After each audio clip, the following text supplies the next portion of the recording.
السلام عليكم أصدقائي، مرحبا بكم في القناة ديالي أذافيكس. اليوم غادي نبداو سلسلة جديدة، قصة مرعبة وغامضة على شكل مسلسل. إلا كنتم من عشاق الرعب والغموض حضروا راسكم باش تدخلوا العالم منزل رقم 7. قبل ما نبداو ما تنساش تشترك وتفعل الجرس باش توصلكم باقي الحلقات، وخليو تعليق تقولوا لي واش تحبوا القصص المرعبة. ريان، الشاب اللي عنده 22 عام، كان محتاج يسكن بسرعة ولقى دار قديمة في حي هادئ بتمام رخيص بزاف. من الخارج كانت الدار باينة عادية، ولكن الريح كتدوز من الشراجم القديمة وكتخلي أصوات خفيفة كتسمع في الليل. النهار الأول ريان بدا يرتب الأغراض ديالو، ولكن لاحظ أشياء غريبة: كراسي كتحرك من راسها، أبواب مفتوحة بوحدها، ونسيم غريب كيخلي الستائر كتحرك بلا سبب.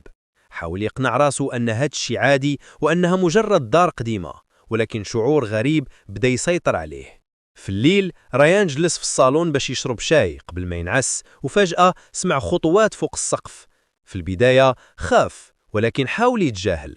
الخطوات كانت بطيئة ومتقطعة، بحال شي حد كيتجول بالغرفة بلا ما يضغط على الأرض. الصوت قرب أكثر وأكثر، وفجأة الباب ديال الغرفة تزحلق ببطء وكأن شي حد كيبغي يدخل.